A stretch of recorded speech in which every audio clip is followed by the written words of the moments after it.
The gun is good. The gun is good! The penis is evil. The penis shoots seeds and makes new life to poison the earth with a plague of men.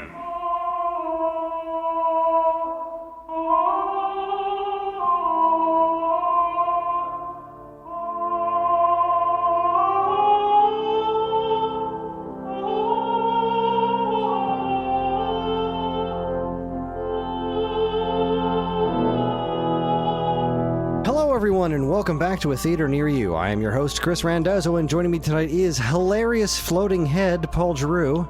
The penis is evil. The penis shoots seeds and makes new life to poison the earth with the plague of men, as it once was. But the gun shoots death and purifies the earth of the filth of brutals. Go forth and kill. Zardoz has spoken. And evil penis, Sean Doyle. Let's kill each other. It'll be like a spoof. This month's letter was Z, and we went with Paul's pick, Zardoz. Were the Futurama references worth it? Let's find out. I'm so sorry, guys. I'm so sorry. I can't apologize enough. I don't know what to say. Hi, this is Chris from the future. Before we go any further, I just have to explain. We did something different with Sean's microphone setup. We set him up on a little tabletop microphone at the bar in my basement. And I don't know what he was doing, but there's a lot of tapping in his channel. Like, I don't know if he was just tapping the bar while he was talking. I'm not entirely sure, but I can't remove all of it. It would take me years to remove all of these taps. I apologize. I'm going to take out as many of them as I can find, or any of them that aren't happening while he's talking. But I'm going to have to pad the bar or something while he's talking next time because, there was just a lot of tapping. And I apologize for the tapping. I also apologize for making anyone watch Zardoz, but that's neither here nor there. Anyway, back to the show. It took a couple tries, buddy. It took a couple tries to get through this one. This was a rough night. This was not an easy evening. I was bright-eyed and bushy-tailed when we started this movie. And I was along for the ride. I know you texted and you were like, this is amazing. I love this already. This is fantastic. And I love this. I could not wait. And then, ooh, boy, did it just. No. I don't know if I said this last time on the podcast. When I was a kid, I grew up watching like a lot of sci-fi. My dad would give me all kinds of sci-fi, and like once or twice this was like on a channel. And, like, we watched bad sci-fi, like, just terrible movies. And my dad loved it, and he was, we appreciated bad sci-fi. And this was on once or twice. I was like, what's this? He was like, oh, that's Zardoz. You probably don't want to watch it. It was one of those things, like, you can watch it if you want. I'm going to leave. And it wasn't because of all the unnecessary nudity and sex. It was more like shame for the genre. It was just like, Sean, yeah, I don't know. You maybe should have mentioned that when I brought it up as a pick. Like, I think if I knew that your dad got up and left the room, like knowing your dad, I think this was beneath him. Yeah, I might have changed my direction there. Yeah, I'd seen bits and pieces. I don't believe I've ever sat and watched the whole thing. Probably because it's tough to get there. I watched this. Are we jumping? Wait, no. We should probably talk about the other things in life before we... No, yeah, let's definitely talk about the other things in life. But before we do, hang on. I need to get this off my chest. So, I'm looking back in my Facebook messages, okay? So, this is a Facebook message exchange between me and Evan from December 29th of last year, right? So, a full year ago. Evan writes... When you guys get back around to Z, I really believe you should watch Zardoz. then the next thing that happened is I texted him the picture of Sean Connery in the Speedo and the red bandoliers, and I wrote, I just Google it, and this image was the first picture of Sean Connery. I don't think you need to say a thing more about it. I'm going to throw it out there when we reach Z. He wrote, absolutely fantastic, LOL. Please keep in mind, it is not good, but it does have Sean Connery in a bandolier singlet for most of the film. And I said, it's not good, but ... is my favorite movie, right? My favorite kind of movie. So that's what Evan... I really want to so know... it's Evan's fault. Right. Yeah, I is what really you're want to saying. know what the text before Evan suggesting Zardoz was. Was it like you texting him, hey, your kid's real ugly? Or your wife got real fat or something? Like, did you insult him? And then he was like, you know what you should do is Zardoz. Hang on, this gets worse. So that was the text exchange. That was the text exchange a year ago, right? So this is the text exchange. This is the Facebook message exchange from a week ago. I put a picture of another bad movie that I wanted to watch, and I said, hey, can you find this for me? And I said, also, a theater near you is doing Zardoz. You're welcome.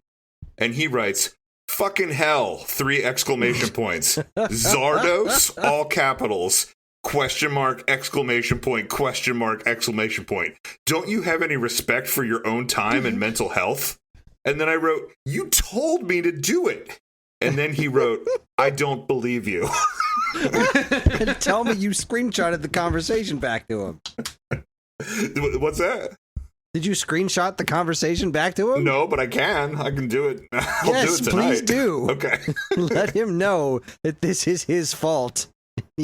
He owes us an apology, and so does Sean Connery posthumously. All right. Well, I will do that while you guys are telling how your updates. Well, I don't have a lot in terms of goodness. I'm sorry. In terms of movie updates per se, I don't think I've really watched anything.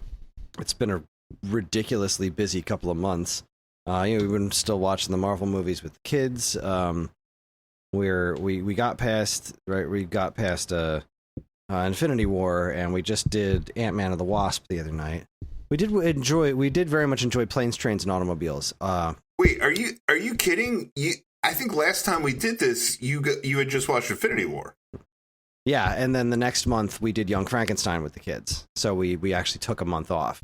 That's why we're only at Ant-Man and the Wasp. Oh, okay. Because we've been like I said, Nate got all in on this, and we've been doing we've been doing our Marvel watch, and we just finished Endgame, and we yesterday we watched Black Widow. So like now we've just reached that post Endgame point where I'm like, I don't know what to show you and what not to show you.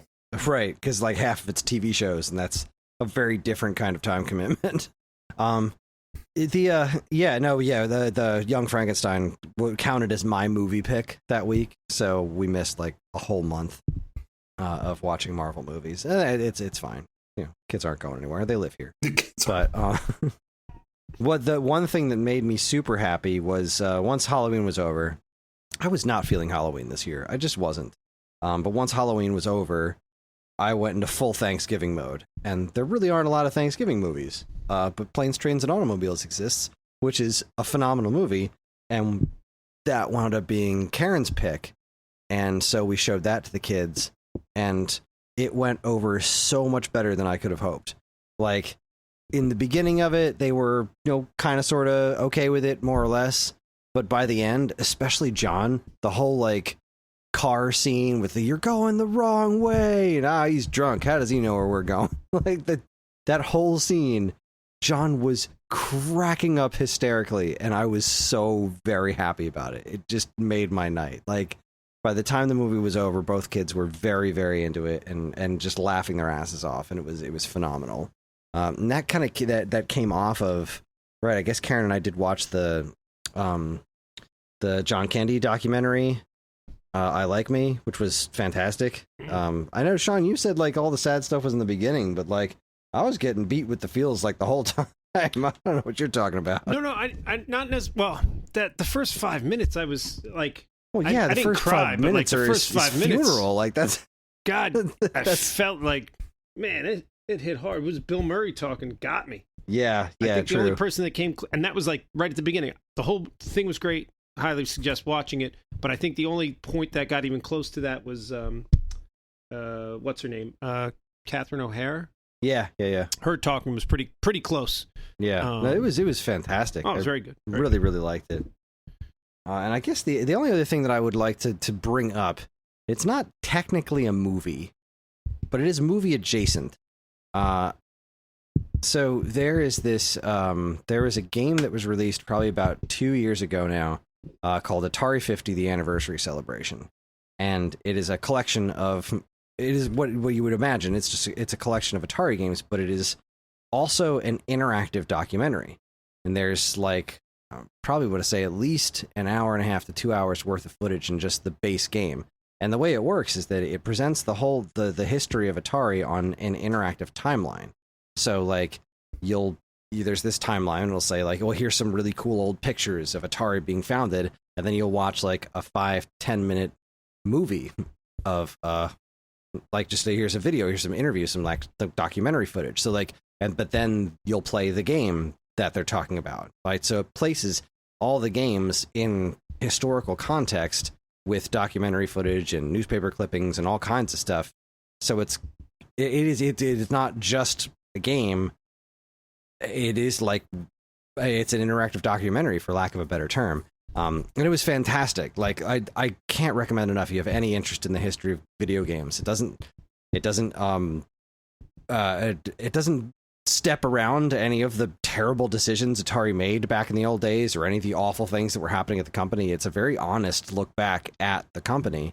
And over the last couple of years, they've also given us a handful of like additional content. And the new one that just came out last week was, when it first came out, I was like, I understand why Atari Pac-Man isn't on there, because it's owned by Namco, but also it's a huge disservice to the actual history to have it not be in there, because it's such a huge part of Atari's history. Well, Namco released a DLC for Atari 50 with some just absolutely wonderful documentary footage with like Nolan Bushnell and Todd Fry, who programmed the infamous Atari Pac-Man. Really, really, really, really interesting stuff, including a one piece of the documentary that made me so very happy, because I've been like ranting and raving about this for decades. Whenever you are watching a TV show, and this goes all the way back to when we were kids, if you're watching TV and somebody's playing video games, it doesn't matter how modern or how ancient the video games are, 99 times out of 100, the sound that you're going to hear is Atari 2600 Pac-Man and Atari 2600 Donkey Kong.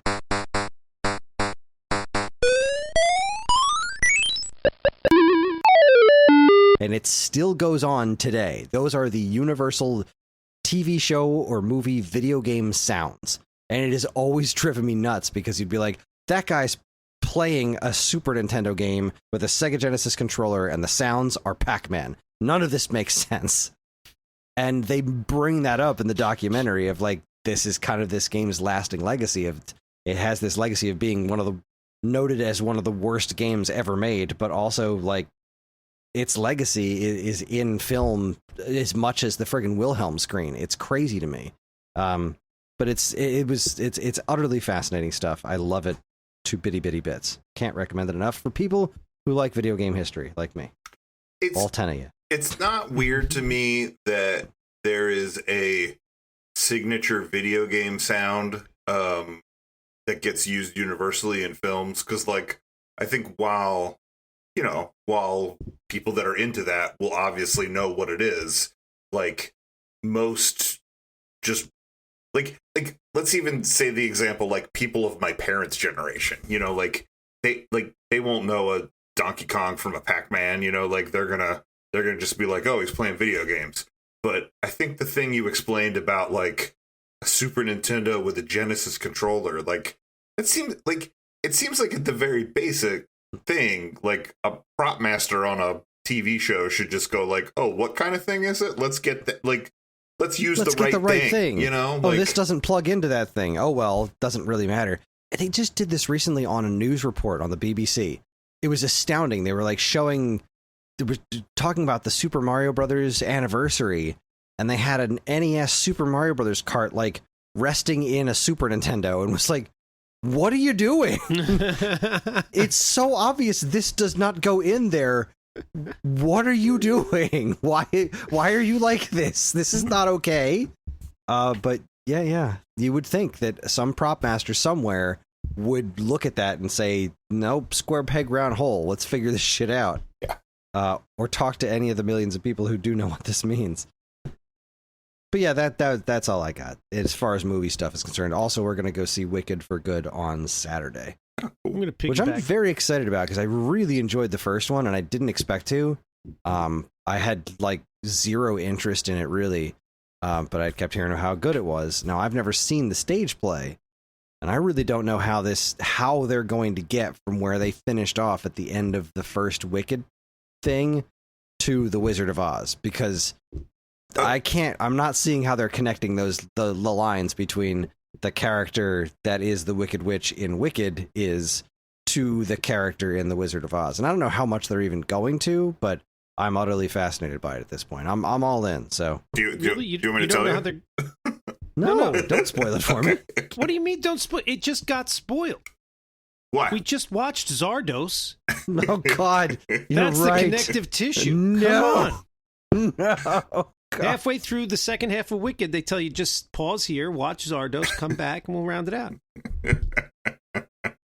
The big floating head that is the Wizard of Oz stands up, and it's the Wizard of Oz. And then the head floats away. I know we're not there yet, but when that reveal was made, when he showed the Wizard of Oz and covered up of, I looked at the TV and I went, fuck you, movie. Oh, go fuck yourself. I can't remember Greg and I mean, I think Karen was too, but I just distinctly remember Greg and I being like so very angry. How dare you get that movie's name out of your mouth, sir? I think Greg might be really mad at me. Like, he seemed like he was not happy about what had just happened. I mean, he was happy that he came to my house because he didn't want to pay money to see the movie. He was like, well, I'm going to watch it, but I don't want to pay to watch it. I paid for it twice. Oh, I mean, we all paid for it. Yeah. We all paid. Some more than others. I bought it twice because let me piggyback off of Planes, Trains, and Automobiles, and this will all come full circle maybe. So I also just watched Planes, Trains, and Automobiles and showed it to someone who had never seen it. I started dating a girl. She had never seen that. I was like, you got to watch this movie. She has seen most of the movies that I know and love. She's never seen Planes, Trains, and Automobiles? But she had never seen Planes, Trains, and Automobiles. And I was also like, have a friend who's but never you know seen that Steve movie. Martin, right? She was like, sure, he's great. It's like, what do you know him from? And the first thing she came up with it right away. She was like, he's in Cheaper by the Dozen. That guy's hysterical in that. Which he is. I mean, I'm not attacking his performance there. I was like, if you thought that was good, you'd freaking love this. She's like an adult, right? Like, you're not on the Epstein list, are you? She's an adult. But here's where and we watched Planes, Trains, and Automobiles, and she absolutely loved it. She cracked up the whole time. It was, went off really well. Great. Why wouldn't it? It's one of the funniest movies ever.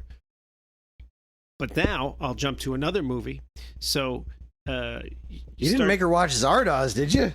We did. That's coming. I got to do one other thing and first. You're still together.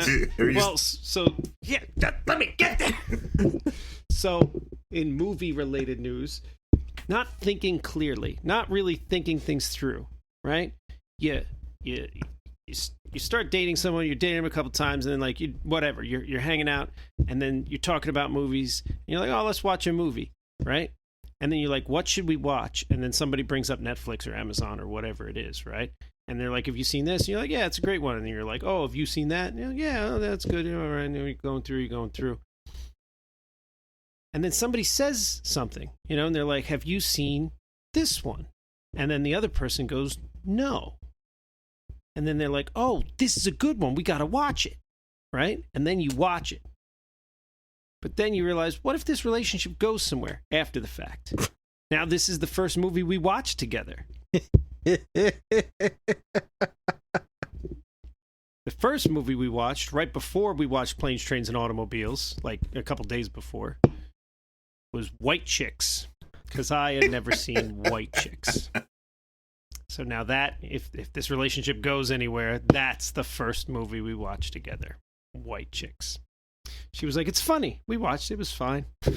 I don't know. I don't know if you guys have seen White Chicks. It was funnier than I thought it would be. It was the same writer, director, and a lot of the same actors as like I think it was the same writer, director. It was because a bunch of the Wayans brothers is it felt like what is it? I'm Gonna Get You, Sucker. Oh, sure. Which I love. That's a great movie. It felt a lot like that. But I don't know.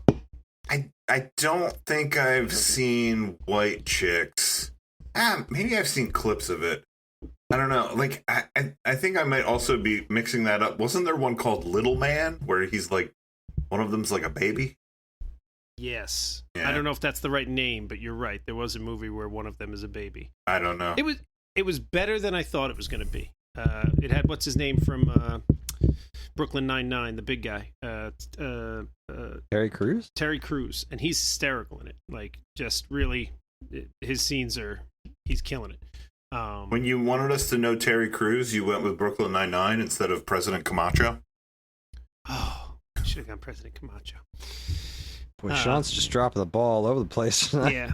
So movie disaster after movie disaster over there. And then the third movie we went to watch was Zardoz, because I was like, I really got to go because I got to watch this movie Zardoz for my podcast thing. I only do it once a month, don't worry. And she was like, oh, I'll watch Zardoz with you. I was like, I don't want you to watch Zardoz with me. She was like, no, we watch it. We'll watch it. We'll make fun of it. It's a bad movie. I can get on board with that. I was like, I don't know, man. I think this is going to be real bad. And so at her house, I paid $3.75 or something, whatever it is, to rent it on Amazon, and we did not finish it because the balls on them for charging that much money for this movie. So then I had to finish it on my own at my house on my Amazon account, so I had to rebuy it for $3.75. So they got like $7 out of me for Zardoz. That is tragic. I'm actually picturing you sitting at home being like, Dear Amazon, I paid for this movie at a friend's house. Please don't make me do this again. I will double pay for the next movie. Yeah. But please, not Zardoz. Not again. Well, I guess it's one of those things where whether you stay together or not, like, years from now, you can be like, well, we'll always have Zardoz, White Chicks and Zardoz. Yeah. That's the legacy. Well, I mean, the good news is that if you survived that, you're probably in pretty good shape. That's Agreed. true. That's true. Yeah. All right. Our first movie could have been Evil Dead, but Perrine fell down and broke his collarbone. That sounds right. So that was only half a movie because we had to leave. They don't let you finish the movie when ambulances are involved. They tell you it's time to go. It's time to go. That is tragic. I've also started a rewatch of Alien, which I don't think I had started the last time we were here, but I'll have more on that next time because I'm only like 5 movies in. The best 4. And there was a bunch of short films that I didn't know about that I've been working in. I was trying to do all this to build up to that TV series because I want to watch the TV series. Right. Recap. There was a whole bunch of like these little short films that they came out with back in like I think 2012 and 2017. So I've been working them in where they go. They're fine. I know they don't add a whole lot, but they're all right. Is that it, Sean? That's all I have until we get to Zardoz. Oh, well, listen, this is amazing then, because what you talked about directly is going to segue into what I want to talk about. And then the next thing I want to talk about can directly segue into Zardoz. I love everything about this. Yeah, so this is quality podcasting. Exactly. Right here. Rather than get there naturally, I'll just tell everybody that. No.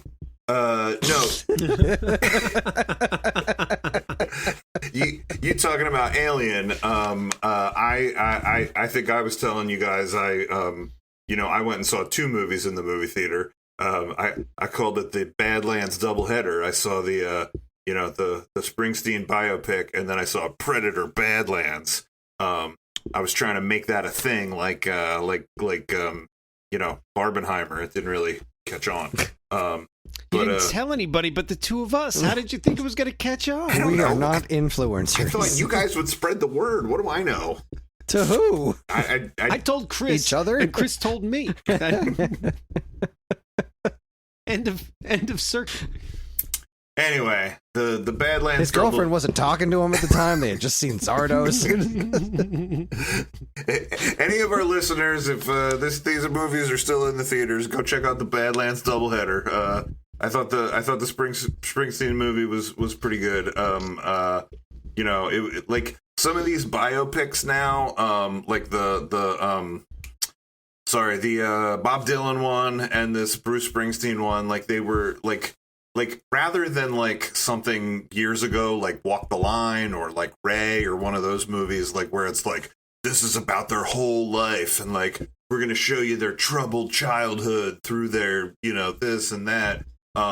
Like these movies seem to be about like a very specific time in the artist's life, and I thought that's been cool. The Bob Dylan movie was about the Newport Folk Festival where he made the move to using electric instruments and like what that did.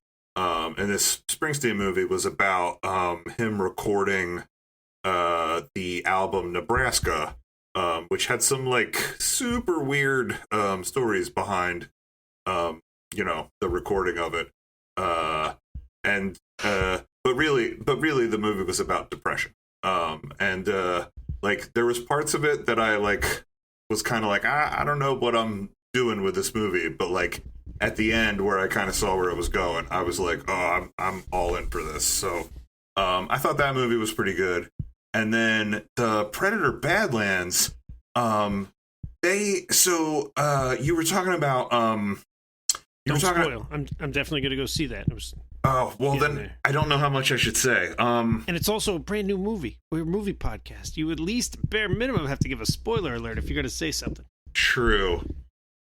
Well, look, I don't think that this is a spoiler. I'll say this. Predator Badlands, like, there's been all these like alien predator alien, like things or whatever. One of the characters in Predator Badlands is just a Weyland-Yutani synth. And I was like, I thought that's pretty cool. That just like without making things a crossover or whatever, you're just like, these things exist in the same universe. And like, this, like, we don't need to draw attention to it. Like, this is just like part of it, That's in the commercial. That's not a spoiler. Okay. I knew that. And I agree. I think it's great. I don't think you have to rely on... Both of those franchises are so storied and deep, right? You have great movies in both those franchises. You have some shit in both those franchises too, but you have great movies in both those franchises, and you have good stories. You have a good, archetypal, quintessential, or I don't know, whatever you want to call it, iconic threads here to work with. You don't have to rely on, it's a crossover. They're in the same world. You can have subtle references to it and just move on. Yeah. Do you know anything else about it, John? I mean, it seems like I've seen the commercials, so there's clearly a synth, because I mean, you see the white liquid coming out of it. At one point, it's clearly a robot. The one predator seems to be working with it. It seems like the one predator is fighting another predator, which we've seen before. There's like two classes of predators. It's been a little while since I watched the Predator movies. I was going to do a rewatch of those after Alien. That's about the extent of what I know. Yeah, I'll just say this. I won't say what I think there's a very interesting thing about the plot that I'm probably going to want to talk about once you've seen it. But like, I guess without saying that or spoiling anything, I'll just say like, these Predator movies, it's like, they're like kind of a wonder that they've stayed so consistently good without like any discernible like through line. Like really, when you think about it, every single one of those movies, and I might have said this before, but like every single Predator movie could basically be a sequel to the first one, right? Like even the way they're named, you've got like Predator, Predator 2. Then like you got Predator and then Predators. And then like Predator and the Predator. And then like Predator and Prey. I guess this one's the only one that like has a weird naming conceit that like doesn't feel like it's directly a sequel to the first one. I would also say that this is the first one that really feels like it's tied multiple threads from the different movies together. Now that you point that out, I don't think there's a single returning character in any movie. Not even a Predator, right? I mean, I think that's probably true. Like it's a little hard to tell with the Predators as far as like. That's right. They all look the same to me. I'm Predator racist. But yeah, for the most part, I don't think there's any. It's because you're on that Epstein list.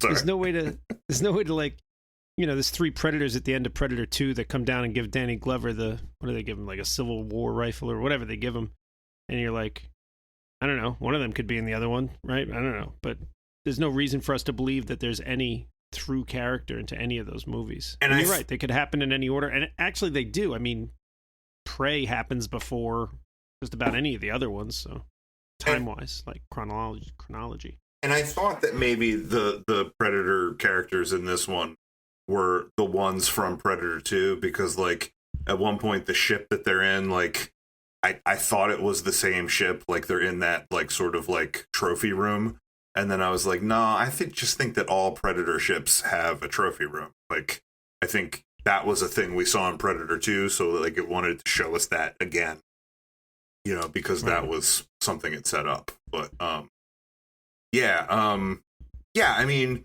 this plot was so drastically different from any other Predator thing that I've ever seen. But like, I thought it was brilliant. Like I thought it was such a brilliant idea. Yeah, I kind of want you guys to see it so we can talk about it. All right, I that's on my list. I will get to that one while it's still in the theater. Did you watch the cartoon movie that came out? I haven't watched that one yet. I did really like it. I think I talked about it a little on the podcast. I think they could have actually made it. It was like 3 vignettes that then they tie together a little bit. I thought they actually could have done more with it. I think it could have been. I think it could have been like a short TV series, like an 8-episode. It felt a. I don't know. I wanted a little bit more. Yeah, it's cool that now these worlds are being expanded this way, and like in a way that like it is working and isn't, like doesn't make you roll your eyes, yeah, I mean, they have that Alien TV show, and like we got a new Predator movie, we have like a Predator cartoon. Like I could even see like a Predator TV show working, as long as and there's an Alien Predator movie coming out like in a minute.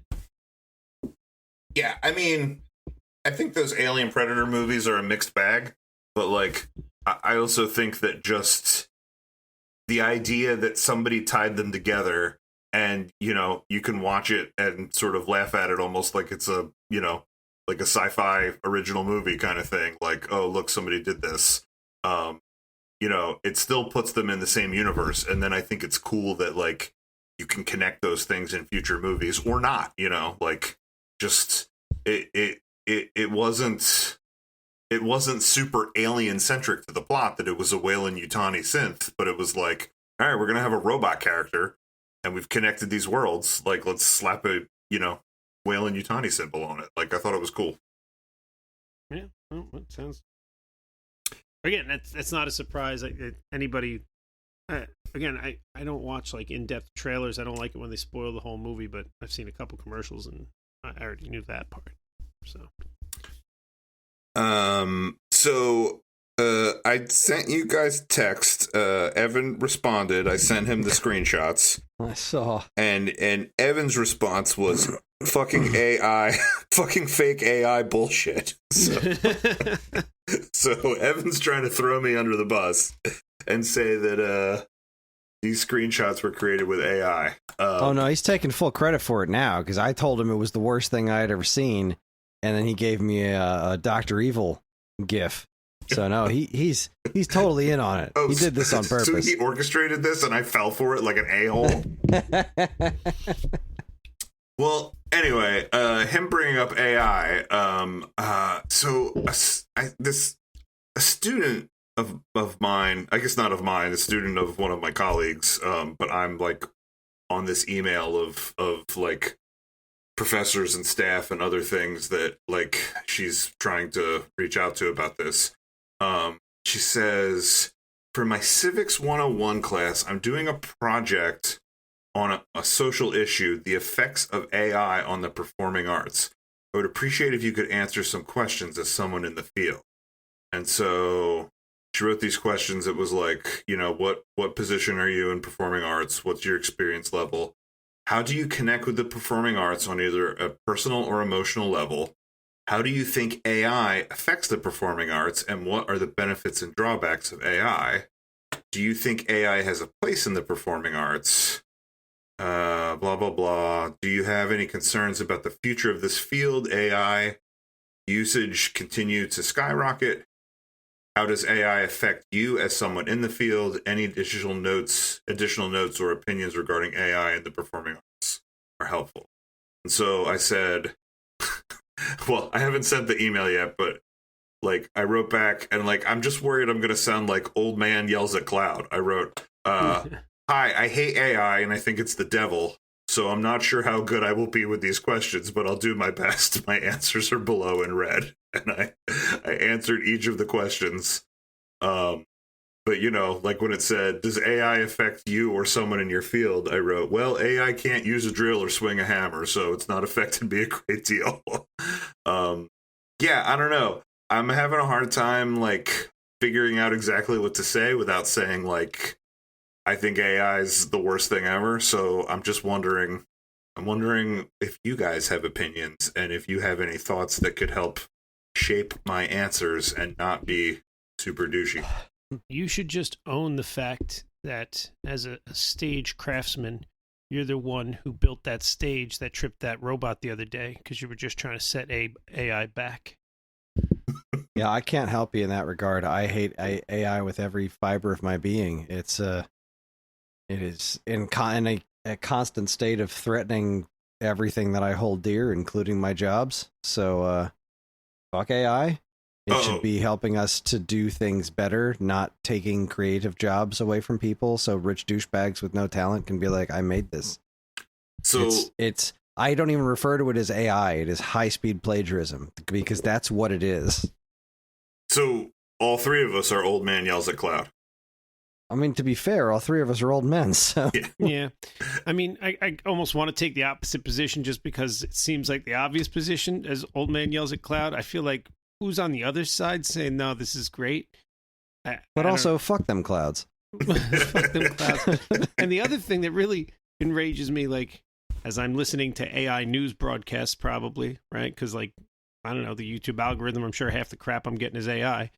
But as I'm listening to it, half the things that come up is stuff about like the dangers of AI or whatever, and I'm like, or even the benefits of AI. They're talking about AI, and growing up on a lot of sci-fi, I'm like, everyone sees this, right? Like, this is the beginning of like every sci-fi movie, or like look back as to, you know, like I know Terminator, and everyone's like, Terminator 2 or whatever, but like, Sean, the evilest people in the world can't tell that they were the Empire the whole time. Like, they don't know that they're on Sauron's side. They don't see it.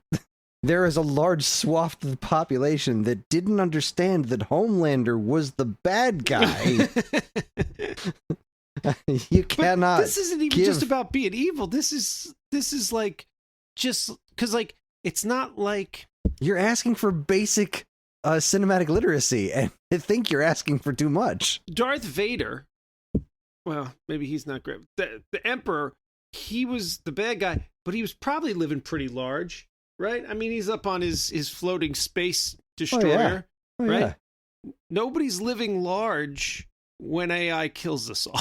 Like, there's no winner there.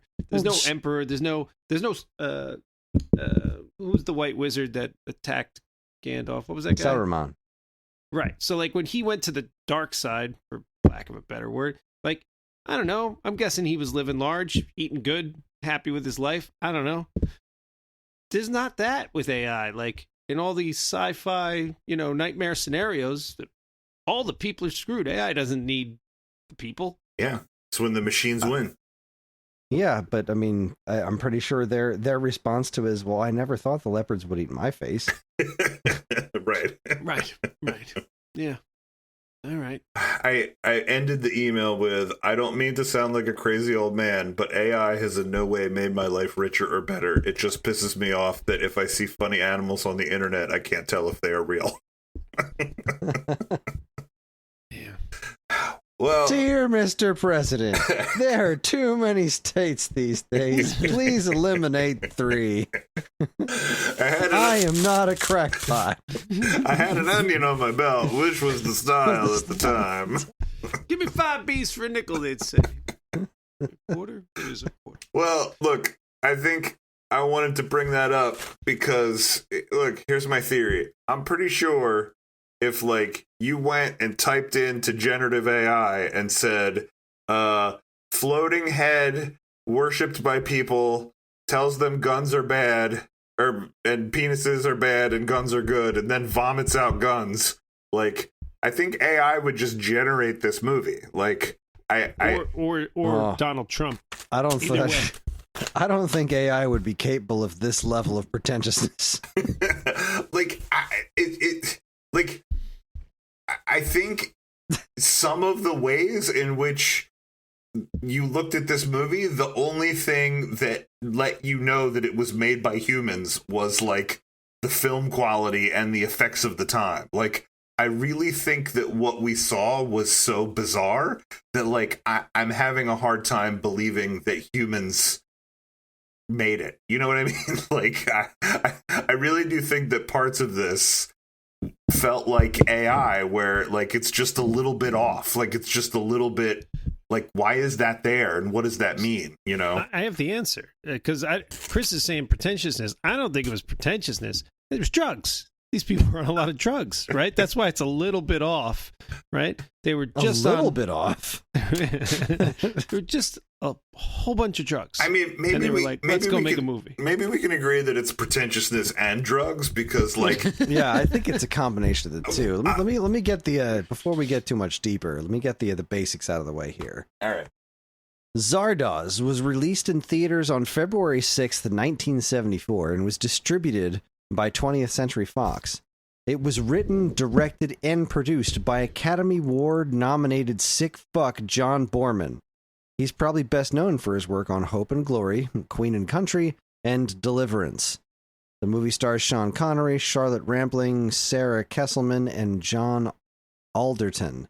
It pretentiously vomits forth the story of a scantily clad hunter who encounters a bunch of immortals in a vortex who have forgotten what sex is about. He proceeds to fuck everything up, literally and figuratively. Me, Karen, and Greg watched this via nefarious means, and I still feel ripped off. I also watched it via nefarious means. I had some M&Ms and some chocolate covered almonds. You saying that, you know, the whole thing about John Boorman and the pretentiousness of it, like, so after that floating head vomited out those guns, and then Sean Connery, like, turned and fired his gun at the screen, and it went Zardoz. And then there was this, like, choir music as the floating head floated slowly across the screen, right? Like, as that happened, I said, boy, I hope we get to watch this head go all the way across the screen. And then, like, 3/4 of the way through, Greg was like, I think we're gonna. But then it turned and it headed towards us. We watched it go all the way across the screen. It came towards us. The choir music got louder, and then it said, directed by John Boorman. And I went, John Boorman sure fancies himself a visionary. He is an auteur. Auteur. Like, there was definitely pretentiousness that that drove this movie. This dude really thought he was onto something. Like, really thought he was onto something. Oh boy. Did anybody sit and see the like, if you selected it on Amazon, right? Like, hovered over it but didn't quite pay the $3, they play like the theatrical trailer or commercial or whatever for it from back in the day. And the commercial starts with like, first there was 1984, then there was 2001: A Space Odyssey, now Zardoz. Well, let me tell you, Wow. I didn't love 2001: A Space Odyssey, but I do now. Yeah, right. Giving you a whole new appreciation for the art form. It really, I tell you, the next day food tasted better. The colors were brighter. So before I like you, Chris, you watched this movie about an hour ahead of me, and Yeah. like I had to take Nate somewhere. I got home. Right when I got home was when I got the text from you where you were like, well, let's see what this is about. And then you were like, oh, I'm into this, so then I was like, oh, I'm excited. Right. So like, then I sat down to watch, and like, I think I had the same experience, right? I saw the disembodied floating head, set up the whole story, if you will. And then the other floating head, the big stone floating head, like floated in, and it said like, the penis is bad, the gun is good. And then it like barfed out all those guns. And then Sean Connery like fired that gun at the screen. And then I paused the movie and I went, I'm going to go need to get a notepad. so I did. I got a notepad. Didn't he start with, like, I feel like he started with guns are good or something like that. I seem to remember there was just this pivot where it was like, and the penis is bad. Yeah. Like, oh, whoa, that took a turn. Oh. Didn't see that one coming, boys. And like, we knew about this because I feel like we looked at a little bit of this when we picked it in the first place, but it still was quite a shock. Yeah. And just when I see a giant stone floating head that people in basically thongs are worshiping, I wasn't really expecting them to start talking about dicks. Like, even though they're kind of splashed all over the screen, like we're not leaving a lot up to the imagination. If we're not happy about them, Yeah. maybe hide them a little bit more. And at one point towards the beginning, he admits that he took a woman in the name of Zardoz, and you see him kind of like rape a woman on the beach or Right, whatever. because he's a special one. Like, those guys the special hunters were allowed to rape women. And let's be clear about Why? it. This character is our hero. This is our protagonist. The hero here in the first 5 minutes kills a bunch of unarmed peasants, farmers, I don't know, and rapes a woman on the beach. Hero's doing a lot of heavy lifting. I feel like protagonist is being generous. Let's go with protagonist. So I said I need to get a notepad. So I got a notepad, and I wrote 2 pages. I just want to read through all of it for you because, again, it will be more entertaining than the movie. It feels like either the ramblings of a madman or the prompts for generative AI or any of those things. So I wrote, floating head with drawn-on mustache sets the stage. Floating thwomp head. Sherry thought. Oh my god! Yeah. Holy shit! You just I forgot all about the other floating head. When you said the stone floating head, I forgot about the original, the screensaver that was in the beginning there. Because the dude's head was like moving around like a screen. I totally blacked that shit out. That guy the was dude great. with the painted on mustache. I totally blacked that out until just now because he's in the movie too. Oh my god! Oh god! All right. Do you want me to touch on this now? I did a little research. Whatever works for you. I just had a very visceral reaction to remembering that's what I was like, oh, this is going to be hilarious. Because this is just a head bouncing around corners and stuff. Right. Why is this happening? This is amazing. And I found out why that screensaver man with the drawn-on mustache was included at the beginning of the movie. Would you like to know why?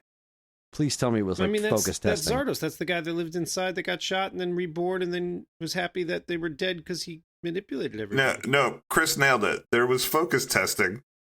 They did a screening of the movie, and people didn't understand what was happening, so they thought they should include a prologue. Boy, that sure cleared it up. Good job. Good job, team. Right? Okay, so I wrote... that because he dies at the end. Yeah, he does. They all die at the end, right? So... They wanted to die. End. Oh, the end. Oh, the end of this movie. Okay, hang on. Let me read my list. So, yeah, Not touching it. You go. Floating Thwomp Head said, the penis is bad, the gun is good, vomited guns. Sean Connery shot the camera. Thwomp Head slowly made its way across the sky to choir singing. People in plastic bags. Then I wrote Zombie. I think I thought that guy in the beginning looked like Zombie from Pee-wee's Playhouse. Mill and Grow House, Spencer Gift's house / Victorian cottage. Naked chick on a horse. Zed, exterminator for Zardoz. I can't read that. I wrote nipples in overalls. Utopian society, parachute pants and crop top circus tent. Green bread, boner lecture. Tinfoil room, Wizard of Oz. Dracula orgy. Crystal was in charge of Zombie. Those were my notes. Yep, that's pretty much the whole movie right there, except for the end. I definitely fell asleep at some point during this movie. Like, I was really struggling to stay awake, and it wasn't because I was extra tired. I'm usually extra tired these days, but like, I was ready for this one. Well, it was so fucking boring. Can we try to unpack this from the beginning, because you can try a lot of things, sir.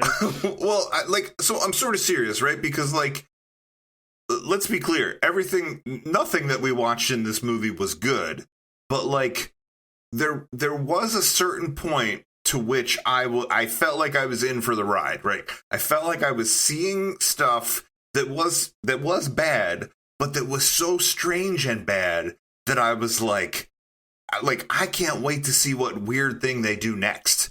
And then at a certain point in the movie, I just was like, I don't fucking care anymore. And so go ahead. I feel like when the big stone head was flying around and Sean Connery jumps in it and he hides in that kitty litter, and then he comes out of there and there was those people in plastic bags, and then he kills Zombie, and then I guess then he went into the vortex. I think that was a thing that I didn't understand, that the head brought him into the vortex and that he was in a thing that they couldn't get in. That had to be explained to me later, right? But like, through all that, I was still engaged. Then that thing that I called Spencer Gift's house / Victorian cottage, right? Like, for a long time, Connery just wasn't, like, he had no lines. He was just walking around. No dialogue. Yeah, he was just checking we were stuff in for out. Castaway or something, right? And I actually said that at one point. I was like, is this a movie where he's not going to talk? Like, you know, I felt like we had watched a lot of it where he was just looking at weird things and reacting to them. And I thought all of that was so fascinatingly bad that I was into it. And then they introduced the cult. And, you know, I don't remember at what point it was. Maybe it was when they introduced those, like, apathetics or whatever it was. But, like, at a certain point, I was like, cool, I do not care anymore. Like, I hate these people so much that I don't care if Connery makes them better or worse or kills them. So, yeah, anyway, I don't know. One of you two say something. I thought I understood the whole plot, and now that we're going back through it, why were the people in the bags in the head? They explain that? I don't know. I think I understood that. I think that the people in the vortex, the people in the vortex, I think, couldn't die or didn't die, right? That like, they solved death. That was their whole thing. When Zombie died, he was recreated instantly as a baby, but like, you know, or whatever. In a bag, in the vortex, a new version of him with all his memories started growing. And by the end of the movie, he had popped out at full age, whatever age he was. Yeah. That I get. And that was why were there people? That was a thing where if you head? blink, you missed it. But like, you know, they did explain, whatever that guy's name was, the I kept calling him Zombie, but whatever the character's name was, that like, he's not dead. He's regenerating. He's this baby in a bag. And then they, I think at a certain point they were sort of trying to educate Connery about their civilization. And I think that like that was sort of a mixed bag too, right? Because like they weren't all on the same page about him. Like some of them were treating him like a slave, and then some of them were calling him an animal and they wanted him cast out. But like I think that they were explaining their whole system as part of a like social experiment to see what he was gonna do. But yeah, they can't die. And when one of them wrongs another one, they are punished by taking years off their life, but they don't die. So they just get older. But then if they kill themselves, they respawn as a baby, I think. Yeah, but I don't think they come out of the bag till they hit their age again. So if you are punished and they take years off your life, you will just always be that older age when you emerge from your baby. So bag. if you like went and slit your throat, you would just pop back out at 75 again. You're just always going to be 75 now. I see.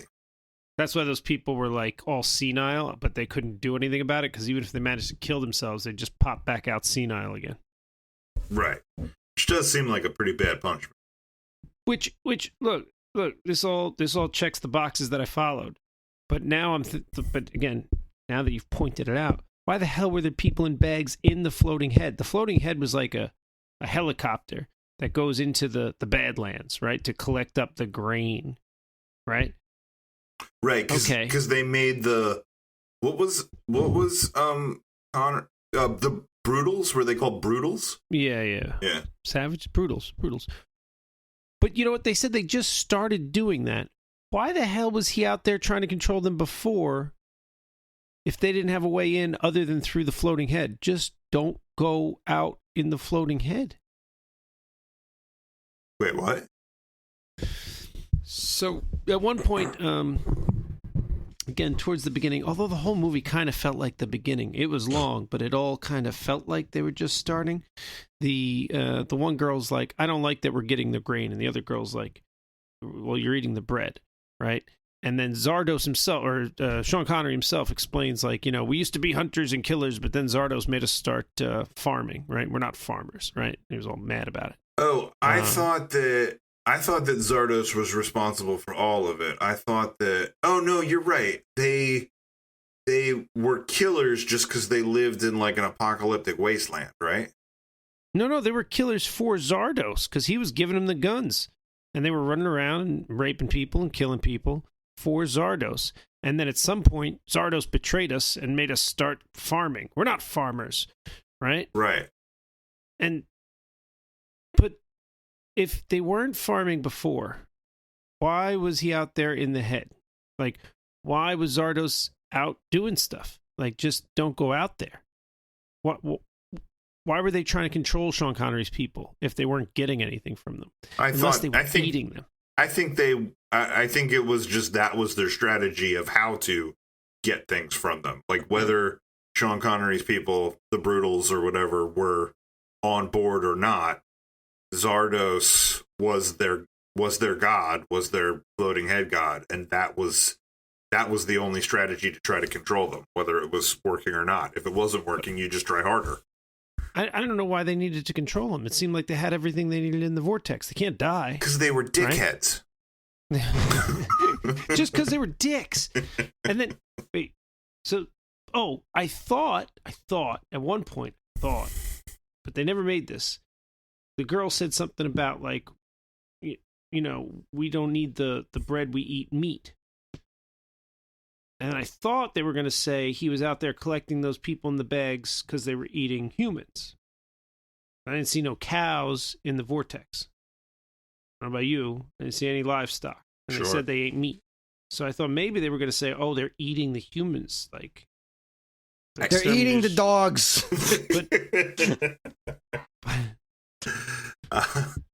But they never got around to that. I thought it was coming, and it just never got there. I guess maybe I thought they were eating the humans. I can't tell you why those people were in bags in the heads. I think that was so early in the movie that by the time that I had any idea what was going on, I had completely forgotten about it. I had too until you just brought it up. I was like, fuck, there were people in bags in the head. Why were they there? It don't matter. None of this matters.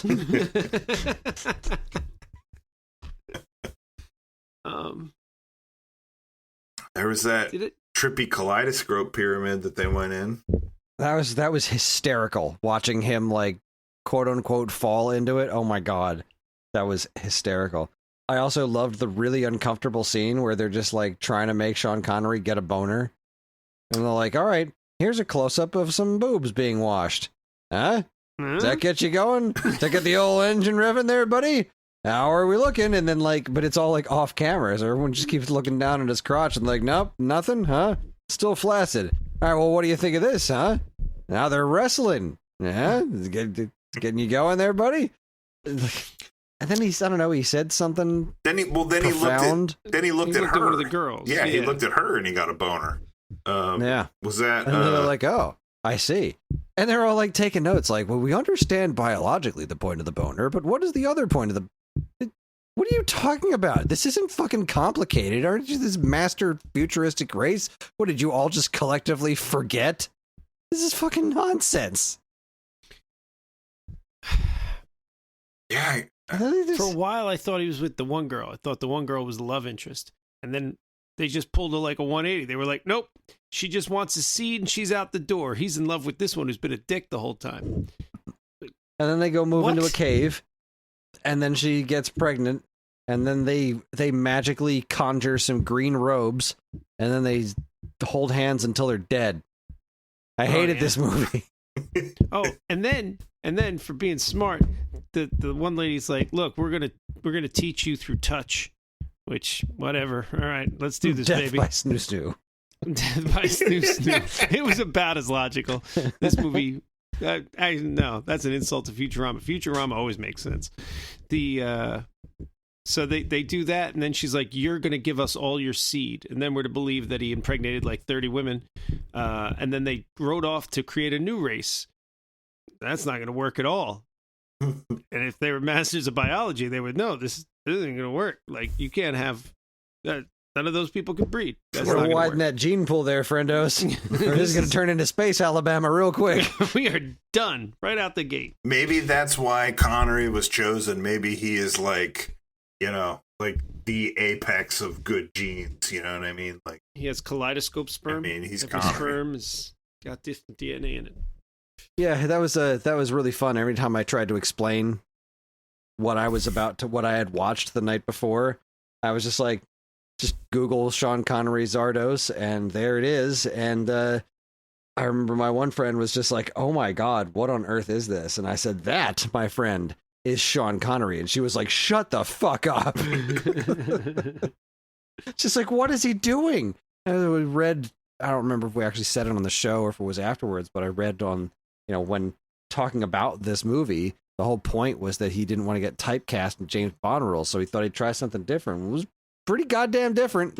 This wasn't James Bond, I'll tell you that. Mission accomplished there, sir.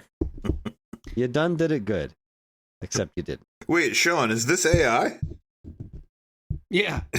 As Paul was saying earlier, I want to see what AI would generate as I say. As he said that, I just started typing all the words he said into AI, and AI came back with, this is a very ... unique request. And then it made a picture that's not far off. I mean, it's in the ballpark. Well, see, AI can't do everything because obviously AI's never seen Zardoz. Yeah, AI does not have that degree of imagination. If it's going to say it's a unique request, it obviously doesn't have a very prolific span of movie history.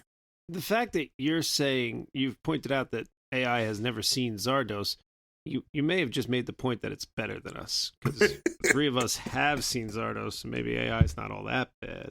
Oh, man. It occurred to me as we're talking about this and breaking it down and saying words and describing what I watched, that I would use a lot of this to describe Hell Comes to Frogtown, the Rowdy Roddy Piper classic from the early 1980s, which I don't enjoy. But I'm like, now that I've seen all of Zardoz, I'm like, it's post-apocalyptic. Rowdy Roddy Piper's got to like spread his seed amongst a bunch of people and learn new ways from the one group of people.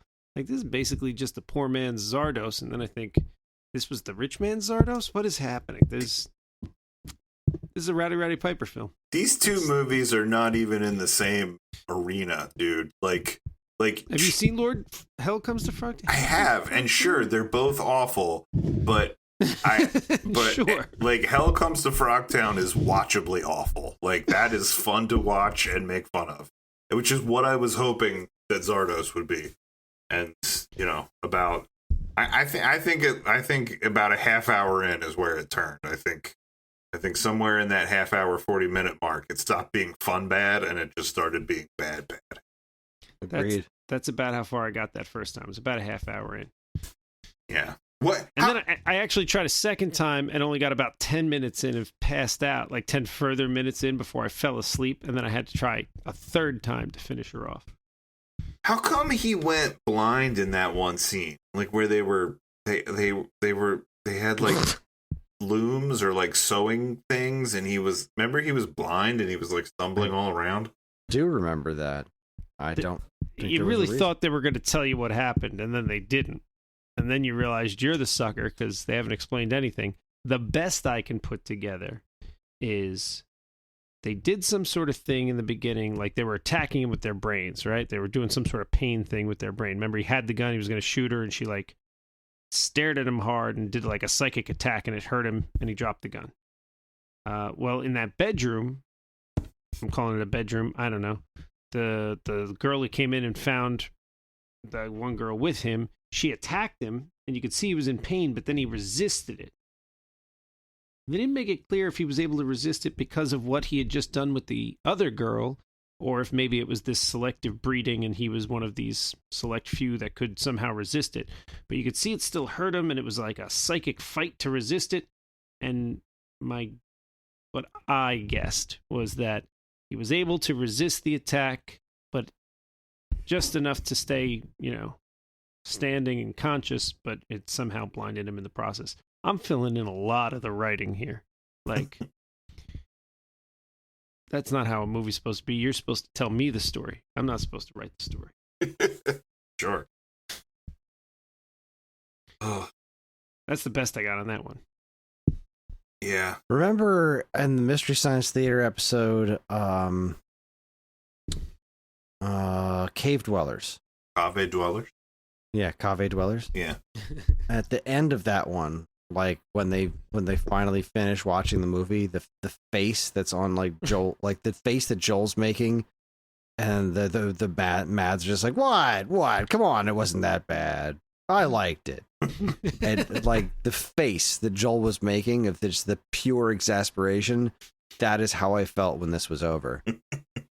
I think this is the worst movie we've watched. I think Young Einstein is a tough nut to crack, but I think I hated this one more. I'm going to say, I definitely hated it more than Young Einstein. Was Young Einstein the trophy winner, or was it Zapped? I mean, it's between those for me, really. They're really high up there. Listen, I'm going to say this again, and I don't think any of what we have mentioned really comes close to Zardoz, because I think Young Einstein and Zapped, again, I think were watchably bad. Like, I think we could acknowledge they were bad, and then we had a lot of great things to point out about what we chuckled at with them. I think that the winning stretch of movies went King Solomon's Mine, Lawnmower Man, Masters of the Universe. That was the trifecta for me. But again, not even in the same arena, because I think all of them were great rides through bad cinema. I think this was just they were cohesive to an extent. They were like, there is a vision here that isn't just, I don't know. What if it was the Wizard of Oz? Yeah, I like a good bad movie. Like of Oz. Oh, that was so. Wait, I want to talk about that whole Wizard of Oz thing, because that was in a movie that was genuinely awful. That was the worst part of it for me. So he was running through that library. So like we went from knowing that he was like the worst brutal, right? The one that like killed the most and raped the most and everything like that, to then he discovered a library and started reading all the books. And did he do this after the big head made them farm instead of kill? Yeah. Okay. I mean, like, that whole thing where he was just running through that library and you were seeing the books fly off the shelf and like the, weird book at the end of the row of books, it like floating that he was running to or whatever, like that felt the most pretentious to me. Like in a movie that was full of pretentious things, like that somehow felt the most annoying and obnoxious, and like that was the reason that he like broke with this whole thing and climbed in that head was I don't know. I hated it. It felt it certainly felt like they were trying to grab every science fiction theme they could. Right? The Wizard of Oz titles felt like just like a poor man's Twilight Zone twist that they stuck in the middle of, like, well, what if there's psychic attacks, and what if there's what do they call it, like a zone, like they used a different word and I'm blanking on the word. They were inside the whatever, the world within a world that they get into that they can only get into from the head. And what if there's this weird floating head god? And what if it's apocalyptic? And what if there's, I just felt like they were grabbing every piece of sci-fi they could. And they were like, it almost felt like that commercial at the beginning, like 1984 was great and 2001 made $1 billion. So now we're going to make another one and we're going to cram it with just every science fiction theme we can come up with, and Sean Connery in a Speedo, and you're going to love it. I mean, being the one person that finds a library in the apocalypse is like right out of Twilight Zone. Right. It didn't seem like, it felt like sci-fi written by someone who not only didn't like sci-fi, but maybe had never read any and just like got the cliff notes from some other people and was like, okay, I can mush this all together. You mean like AI? And I think AI went back in time and wrote Zardoz. I like to think if AI cracks the time code and can go back in time, that's what it'll do. It'll be like, what should I do? Well, I can't do anything because it'll stop existing, but maybe I wrote Zardoz. Guys, can we make this movie? I think a monkey could make this movie. No, listen to me, right? Like, so like... You guys are describing the plot of the Anacondas. That's what I was... Am I describing the plot of Anacondas? That's what I was going to say. Have you not seen the trailer for the new Anaconda movie? No. Paul Rudd and Jack Black are attempting to remake Anaconda. But that's the movie. Like, it looks amazing. It looks really funny. They're trying to make a movie that's already been made, but they're like, we should make Anaconda, and then they like get a snake, but then they kill the snake, and then they got to go find a new snake. It looks pretty hilarious, but like, yeah, that's the kind of meta stuff that is coming out now. I think we're right at home with this, right? That like we make a movie about us going back in time using AI and making Zardoz. Like, I think that's a winning idea, and it will certainly be way better than Zardoz. We're setting ourselves up for a direct comparison to a horrifically bad movie. So we're giving ourselves a lot of breathing space with this concept. People are going to compare it to Zardoz and be like, well, this is pretty good. I think the thing that I can't tell is if look, it was awful and it was bad and it was painful to get through. I can't tell if I'm better off for watching it for having seen a thing that's so bad and so truly confounding to try to explain to people. like I don't know if the watch was worth explaining it as a like cool party story or not. Do you know what I mean? Imagine at the end of your life, you've died, you stand before your maker, and God now recounts with you the days of your life and what you spent, the precious gift of time that he gave you doing. When you get to this chapter, when he's like, Tuesday, November 12th, 2025, you spent 2 hours watching Zardoz. Account for yourself. Are you going to have anything to say? Because I got nothing. That's one of those situations when you're in front of the judge and you're just like, yeah, we submit, Your Honor. My bad. We're going to take the punishment on this one.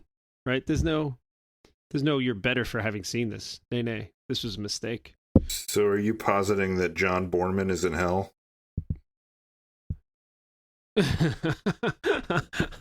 Can you see St. Peter letting him in after this? Oh, he's still alive. Oh, well, hopefully he's repenting. Is he still making movies? I think he has one movies? project Did someone upcoming. give him money after this? This is the dude he did Deliverance. He's Academy Award nominated. Oh, he does. Well, you know, sometimes IMDb lies. It looks like the last movie that he made was in 2014. Like, this is the last movie he directed. Last one before that was in 2006. So he ain't cranking them out regularly. It says that he's got one in development. To IMDb, yeah, The Honey Wars is in. Sorry, not according to Wikipedia. It is in development. Yeah.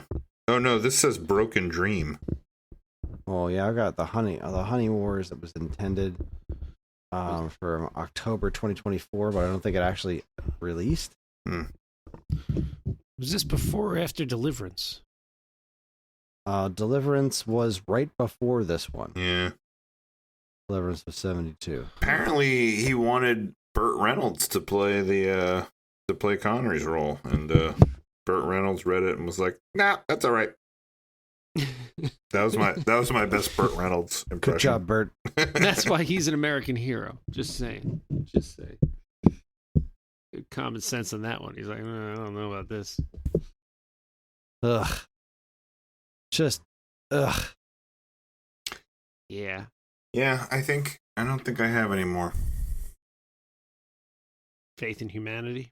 And not after watching this one. Wow, this was a stinker. Way to cap off the alphabets. All right, well, look, I'm not taking the hit on this. I think we all can agree that this was Evan. We're all pointing our fingers squarely at Evan. Yeah. I mean, I'm glad I was able to prove it. And the last time we capped off the alphabet with Zap, we pointed the finger squarely at Keith. We're not taking responsibility for our Z choices here. Look, there are clearly not a ton of great Z choices, and really, you see this picture of Sean Connery, like we see Thong Connery like this, and you don't. How are we supposed to not watch it?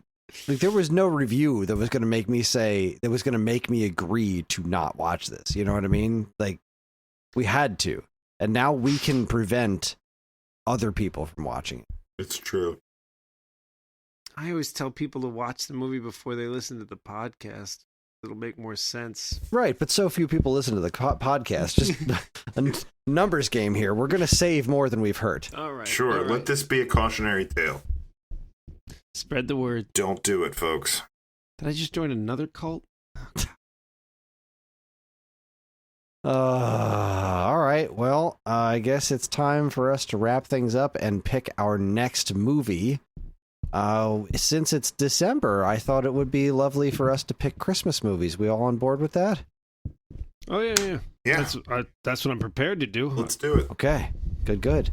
Well, I'll go first, and I mean, this is probably not a big surprise for anybody who knows me, but I really obviously wanted to pick Muppet Family Christmas, but we kind of talked about that already. Not the three of us.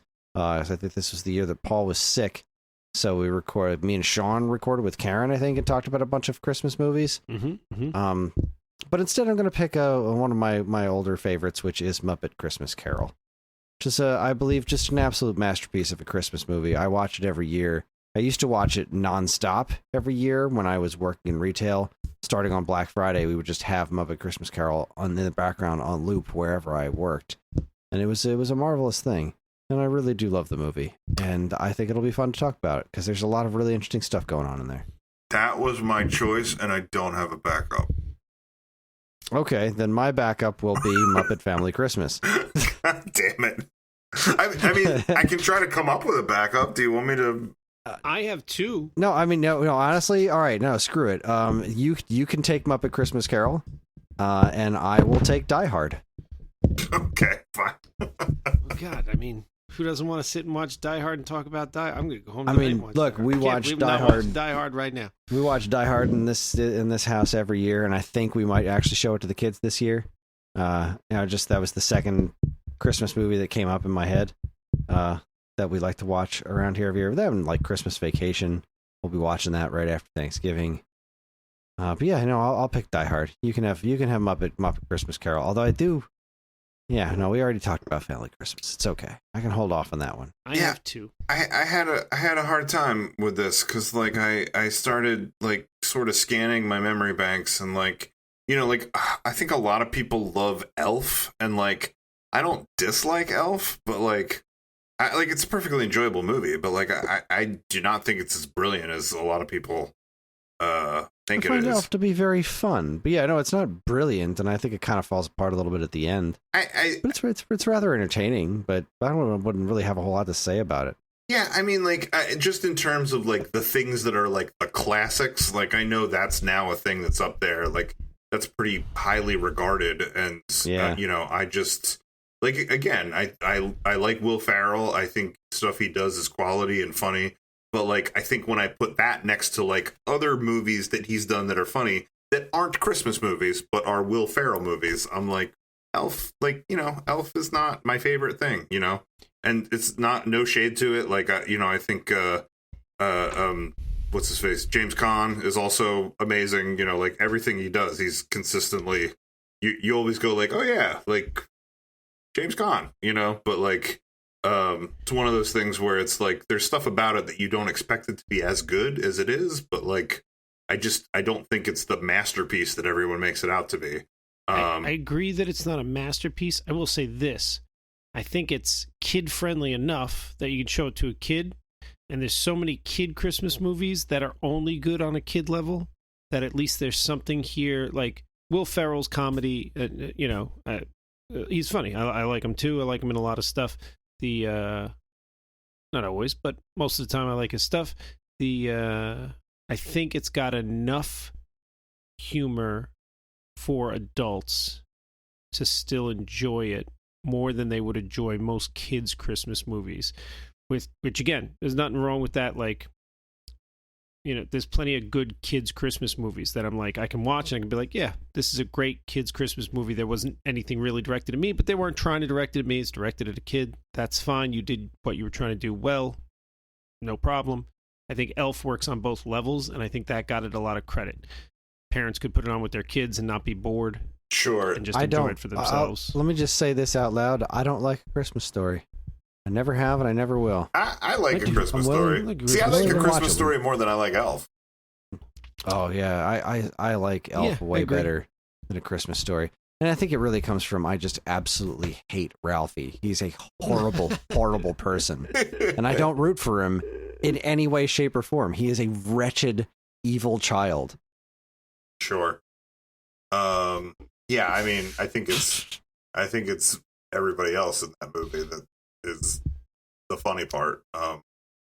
It's true, but then like you have to suffer through this kid's internal monologue about how he wishes that he could go blind just to piss his parents off. Like, I just want to know that you're suffering because I didn't get what I wanted for Christmas, you fucks. God, I hate that movie. Yeah. Well, I weighed all of those options, and yes, I hadn't thought about that with Elf. Like, I suppose you're right. Like, a hallmark of a good Christmas movie is that you can watch it with the whole family, and Elf fits that bill. But yeah, I like weighed all those things, and I was like, none of these are good enough for me to want to suggest. And then, like, Muppet Christmas Carol popped on the list, and I was like, oh, yeah, like that, like that's what I want. Like, I'm looking at a list of best Christmas movies, and Planes, Trains, and Automobiles is on here. but that's And a Thanksgiving movie. That's a Thanksgiving movie. Like, There's where do you nothing get in it off? that's Christmas. I don't think there's one Christmas tree. there's the box art that they have on here has been like altered to make it a Christmas movie. There's like snowflakes and presents all over the place. How dare you? Yeah. It's Anyway. the best Thanksgiving movie there is. Bar none. I'd say it's the worst Christmas movie, except I don't even want to. It doesn't get ranked. It's not a Christmas movie. All right, Sean, what do you got? I'm gonna go with The Grinch, not the cartoon, the Jim Carrey one, because I've never actually sat and watched the whole thing. Oh, there's boy. a lot of strong opinions about this movie, Boy, and I've just never sat and watched the whole thing. I saw that one in the theater. So you're talking about How the Grinch Stole Christmas, not the newer Benedict Cumberbatch Grinch movie. I'm talking about Jim Carrey. Jim Oh, Carrey is early his How the 2000s? Grinch Stole Christmas. Okay. Yeah. Yeah. I feel like that Benedict Cumberbatch one was pretty good. Yeah, that was fun. I like that one. And I seem to remember that it had it treaded some turf that the like original cartoon, you know, with the deep voice singing Grinch song guy didn't tread, you know, it was still the same story, but I seem to remember it had some new content that sort of fit right in with the story that was like pretty cool. Well, If that I original remember. cartoon's only like a 30-minute cartoon. Right, that's true. You would have to add a lot to it Gotta- to make it a movie. Yeah. But no, I'm going with the Jim Carrey one. If it's terrible, it'll give us something to talk about. I've seen bits and pieces, but I've never sat and watched it. I don't remember the movie itself being terrible. I just remember the makeup for the Who's was disturbing. Like they were actual horror shows. Did Did the Grinch, the Jim Carrey Grinch movie, come out before or after the Mike Myers Cat in the Hat? Before. Because I think that after the Mike Myers Cat in the Hat movie, that like Dr. Seuss's widow was like, nope, no more. Like, Nope, not doing you this are not anymore. allowed to do live action adaptation of my late husband's work. Like, this is over. Mike Nelson referred to Mike Myers' Cat in the Hat as the physical manifestation of fear. I'm genuinely shocked neither one of you picked Ernest Saves Christmas. Oh. We just watched all the Ernest, didn't we? Except I couldn't find the damn Halloween one when I watched them all, but now I found the Halloween one. And I was going to watch that the other day, even though Halloween already passed, because I found it. No, I tried to get you guys to choose Ernest movies, and we didn't do it. Did you? Yeah, we didn't choose Ernest. You just did it independently, Sean, and you decided that we did No, this. remember at some point we what did we did something.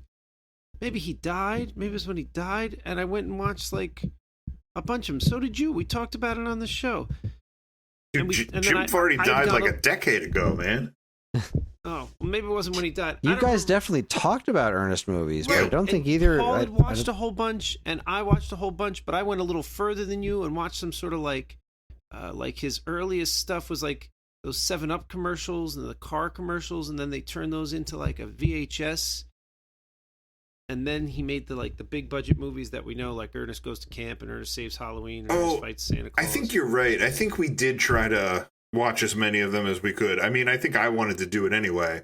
But once I got to like slam dunk Ernest, I think I watched about a half hour of it, and that's about where I stopped. All right, well, let's see here. So we've got Die Hard, Muppet Christmas Carol, and How the Grinch Stole Christmas. A basic Christmas tree. Yeah, that's what we got. Right. It's kind of a tough one because, like, two of these I was gonna watch anyway. Bravo, leader. Bravo, leader. Gold leader.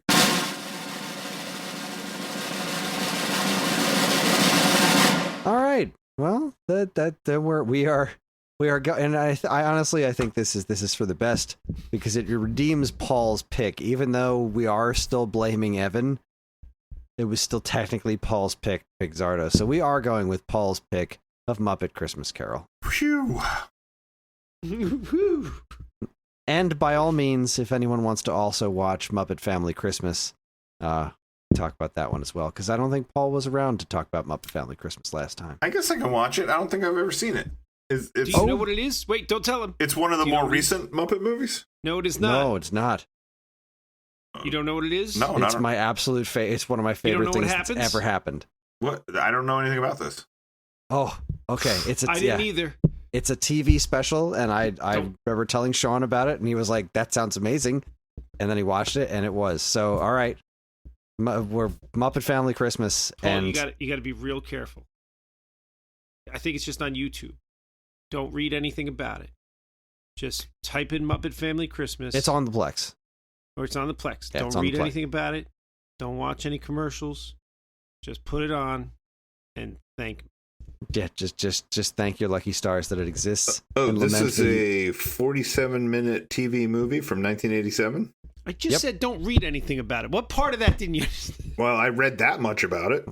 Stop reading. Okay, all right, okay. Yeah, just watch it and be glad. It's one of my very favorite things in the history of mankind. I love it. If 7-year-old Sean had seen it, his mind would have exploded into like just Christmas goo. 7-year-old Chris saw it, and his mind exploded into Christmas goo, and loved it ever since. And then it was impossible to find forever, and then it kind of sort of came back in some way, shape, or form. Thank you, piracy. And now I have the access to it via the Plex anytime I want. It is a true marvel. And I watched it on YouTube, and it was 100% somebody recorded it on a VHS, like in the 80s, and just somehow, through digital magic, got it up onto YouTube. All right, sounds like we're watching a Muppet doubleheader. I mean, I was going to rewatch it anyway because I was going to show it to Maggie. So yeah. I mean, again, I watch it every year, and I watch Muppet Christmas Carol every year. So there's no way I'm not watching both of these. So yeah, absolutely, we'll do a Muppet Christmas doubleheader. All right, love it. All right, there's your homework, everybody. Some of the most delightful homework you will ever have: Muppet Family Christmas and Muppet Christmas Carol, together as they always should be. And that is our show. A Theater Near You is a part of the Geekade Podcast Network, and if you'd like to get in touch with us to share your comments, movie suggestions, or just hate mail for making you watch Zardoz, you can send us email at mail@geekade.com. We can also be found on most social media outlets and the official Geekade Discord server, all of which can be found in our show notes. If you'd like early access to this podcast and several others on the Geekade Podcast Network, check out the Geekade Patreon, linked to in the show notes. It helps keep the show running and our site shiny and clean. Thank you for listening, everybody, and we'll see you next time in the theater near you. Zardoz has spoken.